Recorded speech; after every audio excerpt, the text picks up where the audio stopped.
Hello students, welcome to science class ninth by Gaurav sir. बच्चों, हम बात कर रहे हैं लेक्चर टिश्यू के बारे में, जिसमें हम आज पढ़ रहे हैं लेक्चर नंबर 8। आइए शुरू करते हैं बच्चों, टिश्यू लेक्चर नंबर 8। तो बच्चों, हमने लास्ट में पढ़ा था क्या, प्लांट टिश्यू के बारे में हम बात कर रहे थे। प्लांट टिश्यू में हमने पढ़ा सिंपल और परमानेंट टिश्यू। सिंपल टिश्यू में पैरेन्काइमा, कोलेनकाइमा, स्क्लेरेन्काइमा, एरेन्काइमा, ये सब हमने बात कर चुके हैं। सिंपल के बाद परमानेंट टिश्यू के अंदर अगर हम बात करें तो परमानेंट टिश्यू में भी हम कॉम्प्लेक्स टिश्यू जिसकी हम बात कर रहे थे उसके अंदर भी हम बात कर चुके हैं क्या, दैट इज़ हम जाइलम के बारे में बात कर चुके हैं और हम फ्लोएम के बारे में आज बात करने वाले हैं। तो कॉम्प्लेक्स परमानेंट टिश्यू में हम पढ़ रहे हैं क्या, फ्लोएम क्या होते हैं, फ्लोएम, इनके बारे में बच्चों समझते हैं। देखिए, फ्लोएम वर्ड जाइलम की तरह ही ये कंडक्टिव टिश्यू है। फ्लोएम वर्ड भी कैसे, लाइक जाइलम जो है वो ग्रीक भाषा से आता है और इसका मतलब क्या होता है बच्चों, इसका मतलब होता है बार्क। अब यहाँ पे ये बार्क वो वाला बार्क नहीं है जो डॉगी वाला बार्क होता है। ये बार्क मतलब छाल, जो पेड़ की छाल होती है, पेड़ की आउटर कवरिंग होती है, किसी भी चीज़ की आउटर कवरिंग, मतलब किसी प्लांट की आउटर कवरिंग होती है, तो स्टेम की, उसको हम बोलते हैं bark. It contain tubes to perform no mechanical function. Xylem mechanical था, जाइलम सपोर्ट कर रहा था, जाइलम वाटर कंडक्ट कर रहा था। फ्लोएम सपोर्ट नहीं करेंगे, फ्लोएम कंडक्ट करेंगे। ये भी कंडक्टिव टिश्यू है पर ये ज़्यादा सपोर्टिव नहीं है, यानी कि इनसे आप सपोर्ट की उम्मीद नहीं कर सकते, सिर्फ कंडक्शन की उम्मीद कर सकते हो। जैसे जाइलम चार थे, xylem parenchyma, xylem tracheid, xylem vessels, xylem fibres, ऐसे ही फ्लोएम भी चार है पर इनके नाम अलग अलग हैं। क्या नाम है? सीव tubes, companion cells, phloem parenchyma and phloem fibres. खास बात क्या है बच्चों, जाइलम में कितने डेड थे? आपको याद होगा जाइलम में कितने डेड हुआ करते थे। जो हमने जाइलम पढ़े थे चारों में से 3 तरह के डेड हुआ करते थे और केवल एक होता था जो लिविंग होता था। 3 डेड होते थे, एक लिविंग होता था। यहाँ उल्टा है, यहाँ पर एक डेड है और 3 लिविंग है। फ्लोएम में एक डेड है और 3 लिविंग है।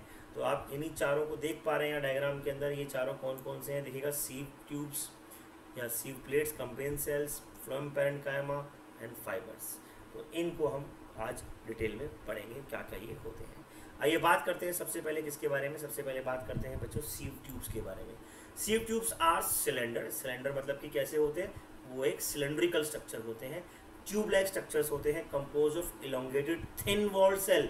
अब देखिए, अगर डेड होते तो थिक वॉल्ड होते, इसका मतलब क्या है, ये थिन वॉल्ड है तो यानी कि इनके अंदर हो सकता है कोई ना कोई लिविंग पार्ट रह गया हो। हालांकि ये भी डेड हो सकते हैं पर अभी हम फिलहाल बात करें कि कोई ना कोई लिविंग पार्ट रह गया हो। The end walls are perforated and numerous pores are called sieve plates. इनके अंदर क्या होते हैं बच्चों, सीव ट्यूब्स के अंदर छोटे छोटे छेद होते हैं। इन सेल्स के अंदर छोटे छोटे छेद होते हैं जिससे चीज़ें अंदर बाहर जाती हैं, जिससे चीज़ें अंदर बाहर जाती हैं और इनको हम बोलते हैं क्या, इनको हम बोलते हैं सीव प्लेट्स। क्या बोलते हैं? सीव प्लेट्स।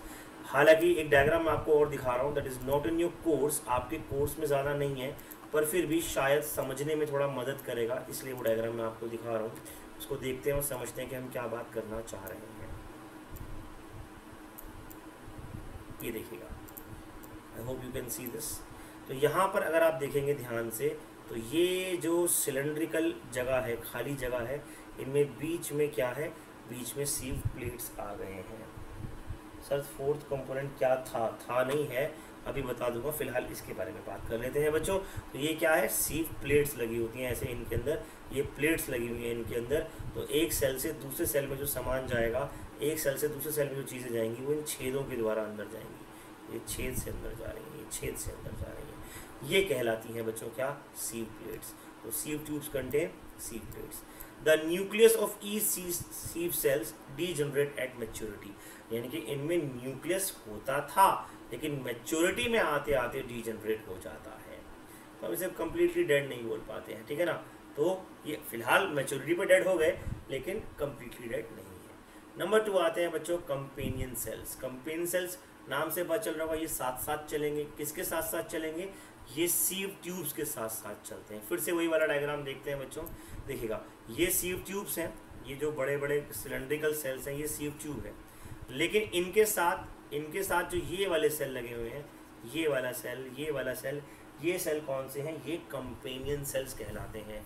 तो companion cells are present along with sieve tubes.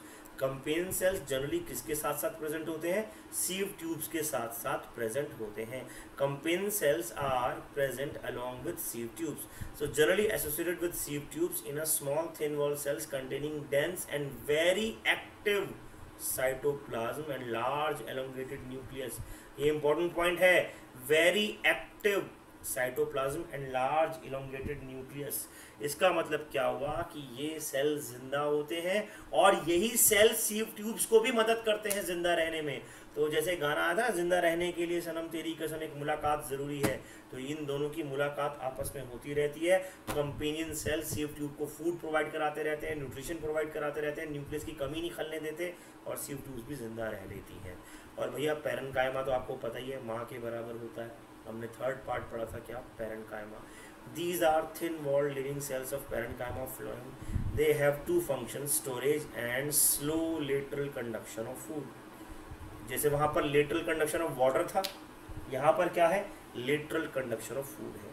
तो इसमें भी चौथा पार्ट था बेटा phloem fibers या blast fibers. यहाँ लिखा हुआ है बच्चे, आप देख सकते हो, phloem fibers या blast fibers. अब fibers hollow होते हैं, हमने पहले भी पढ़ा हुआ है, तो ये भी hollow है, इसका मतलब ये dead है. तो these are thick-walled. देखो अब मैंने क्या बताया था, पहले वाले थिन वॉल्ड, दूसरे वाले थिन वॉल्ड, तीसरे वाले थिन वॉल्ड, लेकिन चौथे वाले कैसे हैं? थिक वॉल्ड है. इसका मतलब ये डेड हैं, तो ये डेड सेल्स होते हैं. इसका मतलब क्या हुआ, जो फ्लोएम फाइबर्स हैं वो डेड हैं.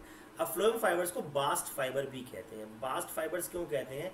क्योंकि ये क्या करते हैं एक्चुअली, जैसे आपने सुना होगा ना, जूट, हेम्प, कॉटन, ये बास्ट होते हैं, यानी कि बांस वगैरह बनाने में, ऐसे समझ लो, ऐसे याद कर लो कि बांस वगैरह बनाने में काम आते हैं, तो इसीलिए इनको बास्ट भी कहते हैं. बास्ट भी कहते हैं. तो बास्ट का मतलब क्या होगा कि वो फाइबर्स फॉर्मिंग, जो आगे हमारे को मतलब मदद करते हैं और चीज़ों को बनाने में, तो इसे हम क्या बोलते हैं? बास्ट बोलते हैं. ठीक है, तो चाहो तो लिख लो, मैं तुम्हें बास्ट की डेफिनेशन भी तुम कहोगे तो बताता हूँ.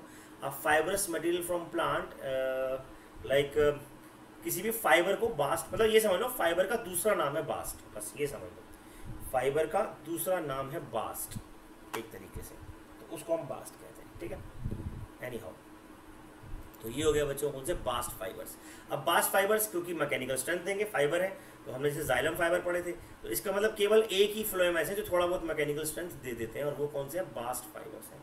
Bast fibre obtain from plant are such as jute, hemp, flax are commercial और इकोनॉमिकल वैल्यूज. जैसे मैंने कहा, इनको कमर्शियल या इकोनॉमिकल वैल्यूज में भी हम यूज़ कर सकते हैं. तो ये कहलाते हैं बच्चों क्या? ये कहलाते हैं बास्ट फाइबर्स. कोई डाउट इसके अंदर?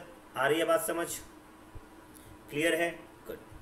आगे बढ़ते हैं बच्चों. अब इनके फंक्शंस के बारे में बात करें तो फ्लोएम का मेन फंक्शन क्या होता है? Transport of photosynthetic prepare food material. जो फूड मटेरियल बना है उसको ट्रांसपोर्ट करना. अच्छा, इसके लिए हम एक वर्ड यूज़ करते हैं, याद रखेगा. The transport of food from phloem is known as translocation. लिख लीजिएगा, the transfer of food from phloem is known as translocation. Is known as translocation. Food का ट्रांसपोर्ट क्या कहलाता है? फूड का ट्रांसपोर्ट कहलाता है ट्रांसलोकेशन. और ऐसे ही हमने कल पढ़ा था, लास्ट लेक्चर में पढ़ा था जाइलम के बारे में. तो जो जाइलम होते हैं वो जो वाटर को कंडक्ट करते हैं बेटा, ये ऊपर से नीचे जाएगा, क्योंकि ऊपर फोटोसिंथेसिस हो रहा है ना लीव्स में, तो लीव से नीचे आएगा. तो फूड का ट्रांसपोर्ट लीव से नीचे यानी कि ऊपर से नीचे आता है, जबकि नीचे से ऊपर कौन जाता है? नीचे से ऊपर जाता है वाटर. अच्छा, ये कह रहे हो, ठीक है. तो जाइलम से जो ट्रांसपोर्ट होता है वो किसका ट्रांसपोर्ट होता है? वाटर का. और वाटर के ट्रांसपोर्ट को बोलते हैं बच्चों क्या? ध्यान से सुनिएगा, एसेंट ऑफ सैप. तो ये लिख लीजिएगा दोनों बातें. Transfer of water and minerals is known as ascent of sap, SAP sap. Ascent of sap, SAP sap, ascent of sap. और transfer of food is known as translocation. Transfer of food is known as translocation. ये बहुत important होता है. चलिए जी, तो बात कर रहे हैं क्या? बात कर रहे हैं हम किसके बारे में? TS ऑफ स्टेम के बारे में. तो हम बात कर रहे हैं TS ऑफ स्टेम के बारे में. TS ऑफ स्टेम यानी कि ट्रांसफर सेक्शन ऑफ स्टेम के बारे में. बच्चों, हमने जैसा कि अभी अभी पढ़ा, क्या हमने पहले भी बात की थी एक बार थोड़ी सी, कि स्टेम के अंदर ऊपर क्या होता है? शूट हेयर होता है, हेयर लाइक स्ट्रक्चर्स होते हैं. देखिए, अगर रूट की बात करें तो रूट में हेयर ज़्यादा होते हैं, स्टेम में हेयर थोड़े कम होते हैं. तो जो स्टेम के हेयर हैं उन्हें शूट हेयर कहेंगे, और जो क्या कहते हैं अपना, क्या कहते हैं, रूट्स होती हैं उनमें हेयर्स ज़्यादा होते हैं. इसके बाद अगर हम बात करें किसके बारे में बच्चों? अगर इसके बाद हम बात करें अंदर के स्ट्रक्चर्स के बारे में, तो उसके अंदर आता है क्यूटिकल. क्यूटिकल एक डेड पार्ट होता है। क्यूटिकल एक कैसा पार्ट होता है? डेड पार्ट होता है। और ये जो डेड पार्ट होता है, ये डेड पार्ट जो आप क्यूटिकल देख रहे हो, इस डेड पार्ट के अंदर, क्यूटिकल के अंदर वैक्सी सब्सटेंस होता है, जिससे वो प्लांट को नमी जो है उसकी बची रहती है। जैसे हम कहते हैं ना, हमने सनस्क्रीन लगा ली या हमने कोई ऑयल लगा लिया बॉडी पर, तो उससे क्या होता है, हमारी बॉडी पर मॉइस्चर बना रहता है। इस तरीके से वो मॉइस्चर बना रहता है, ठीक है। तो इस तरीके से वो होता है। अब उसके बाद आती है एपिडर्मिस लेयर। एपिडर्मिस लेयर जो सबसे बाहर वाली लेयर है। एपिडर्मिस 3 तरह की होती है। कौन कौन सी एपिडर्मिस? सिंपल एपिडर्मिस नाम है, फिर हाइपोडर्मिस और फिर एंडोडर्मिस। तो हम क्या कह सकते हैं, आउटर लेयर भी एपिडर्मिस है, अंदर वाली भी एपिडर्मिस है, पर अंदर वाली एपिडर्मिस को एंडोडर्मिस बोल देते हैं। और बीच में आते हैं बच्चों, क्या बीच में आते हैं कभी कभी ऑयल डक्ट्स। उसके अलावा यहाँ पेरेन्काइमा सेल्स मिलेंगे जो आइसोडायमेट्रिक है। आप ध्यान से देखेंगे तो ये कॉर्टेक्स के अंदर इस पार्ट को बोलते हैं कॉर्टेक्स। ये वाला जो पार्ट है इसे बोलते हैं क्या? कॉर्टेक्स। इसमें पेरेन्काइमा सेल्स मिलेंगे। इसके और अंदर जाएंगे बच्चों तो और अंदर आपको क्या मिलेंगे? जाइलम और फ्लोएम मिलेंगे। देखिए, आपको ये सारा कुछ डिटेल में नहीं पढ़ना है, this is not in your course in detail. आज आपको जो मैं बात बताना चाह रहा हूँ वो क्या बताना चाह रहा हूँ कि देखिए यहाँ पर ये आपको फ्लोएम सेल्स मिल रहे हैं। दीज आर फ्लोएम सेल्स, ये फ्लोएम सेल्स हैं।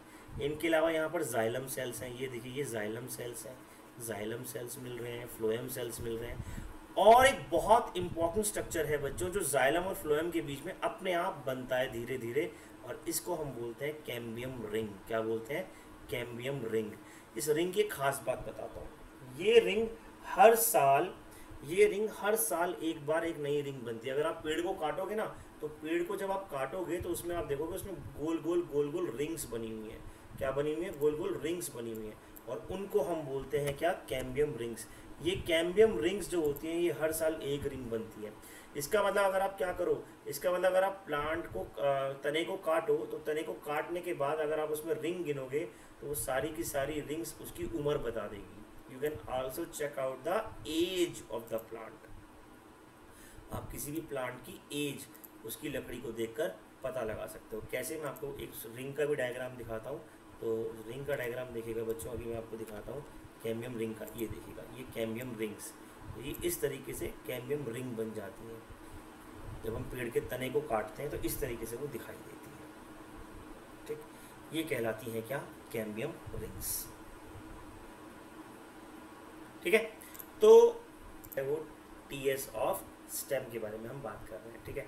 तो एपिडर्मिस और हाइपोडर्मिस में श्रेया समझ में आ गया फ़र्क क्या होता है। एपिडर्मिस के सेल्स की जो वॉल है वो थिन है, जबकि हाइपोडर्मिस की सेल्स की जो वॉल है वो थोड़ी सी थिक है, ठीक है। तो इसका मतलब ये सपोर्टिव ज़्यादा हो गई।